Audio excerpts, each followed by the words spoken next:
June 8ಕ್ಕೆ ಇದ್ದಂಥ ಎದೆಗುದಿ ಇಂದು June 16ಕ್ಕೆ ಇಲ್ಲ. ಯಾಕಂದ್ರೆ 7ನೇ ಪಿಲ್ಲರ್ ಹಾಕ್ಕೋತೋ ಇಲ್ಲೋ ಅನ್ನುವಂಥ ಆತಂಕ ಎಲ್ಲರನ್ನು ಕಾಡಕತ್ತಿತ್ತು. ನೀರು ಬಂದರೆ ಹೆಂಗೆ ಅಂಥೇಳಿ ಎಲ್ಲರೂ ತಡಬಡಿಸಾಕತ್ತಿದ್ರು. ಏನೋ ನಮ್ಮ ರಬಕವಿ ಬನಹಟ್ಟಿ ಮಹೇಶ್ ವಾಡ್ಗಿ ಜನರ ಸುದೈವೋ ಏನೋ ಈ ಕಾರ್ಯ ಲಘು ಬಗೆಯಿಂದ ಆಗಬೇಕಂತೇಳಿ ದೇವರ ಇಚ್ಛಾನೂ ಇತ್ತೋ ಏನೋ, ಎಲ್ಲರ ಪ್ರಯತ್ನದ ಫಲವಾಗಿ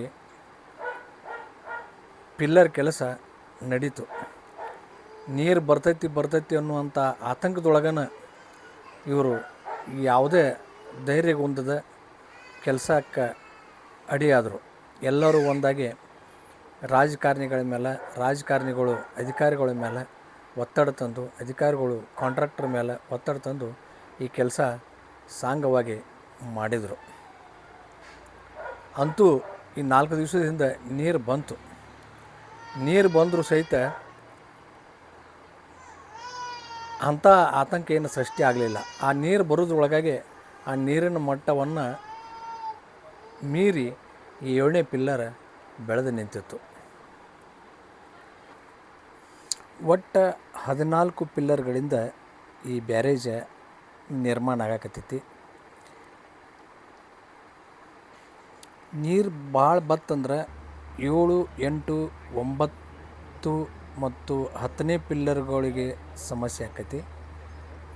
ಅದಕ್ಕೆ ಈ 7, 8, 9, 10 ಪಿಲ್ಲರ್ಗಳನ್ನು ಇನ್ನೂ ನೀರು ಹೆಚ್ಚಿಗೆ ಬರೋದ್ರೊಳಗಾಗಿನ ಆ ನೀರಿನ ಮಟ್ಟಕ್ಕಿಂತಲೂ ಎತ್ತರ ಆಗುವಂಗೆ, ಎಷ್ಟೋ ನೀರು ಬಂದ್ರೂ ಅದಕ್ಕೆ ಆತಂಕ ಆಗಲಾರ್ದಂಗೆ ಮಾಡ್ಕೋಬೇಕು ಅಂಥೇಳಿ ಶತಾಯಗತಾಯ ಈ ಕಾರ್ಮಿಕರು ಕೆಲಸ ಮಾಡಕತ್ಯಾರ.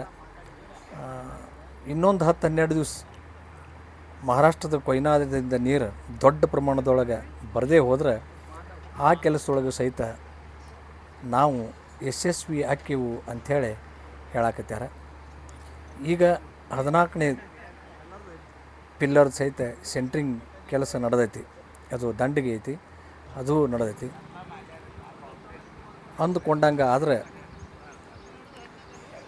ಮುಂದಿನ ದಿನಗಳೊಳಗೆ ಯಾವುದೇ ಆತಂಕ ಇಲ್ದನ ನಾವು ಆ ಸೇತುವೆ ಮೇಲೆ ಅಡ್ಡಾಡುವ ಕಾಲ ಭಾಳ ಸಮೀಪ, ಭಾಳ ಅಂದ್ರೆ ಭಾಳ ಸಮೀಪ ಐತಿ. ಇದು ಪಿಲ್ಲರ್ ನಂಬರ್ 14. ರಾಜಕಾರಣಿಗಳಿಗೆ, ಕಾಂಟ್ರಾಕ್ಟರ್ಗಳಿಗೆ, ಅಧಿಕಾರಿಗಳಿಗೆ ಈ ಸದ್ಬುದ್ಧಿ ಬರಲಿ ಅಂತೇಳಿ ಸಾರ್ವಜನಿಕರ ಆಗ್ರಹ ಆಗಿದೆ. ಎಲ್ಲರೂ ಒಂದುಗೂಡಿ ಒಗ್ಗಟ್ಟಿನಲ್ಲಿ ಬಲವಿದೆ ಅದನ್ನು ಕೂಡ ಪ್ರದರ್ಶನ ಮಾಡ್ತಾ ಇದ್ದಾರೆ. ಉತ್ತಮ ಬೆಳವಣಿಗೆ. 11 ನಂಬರು. ಇಂಥ ಹೋರಾಟಗಳು, ಜನಪರ ಹೋರಾಟಗಳು ಹಾಕೋತಾ ಇರಬೇಕು. ಇದು 12. ಇದು ಆಳುವವರಿಗೆ ಮಾತ್ರ ಎಚ್ಚರಿಕೆಯ ಗಂಟೆ ಆಳುವ ಪರಿಣಮಿಸ್ತೈತಿ ಅನ್ನೋದನ್ನು ಈ ಸಂದರ್ಭದೊಳಗೆ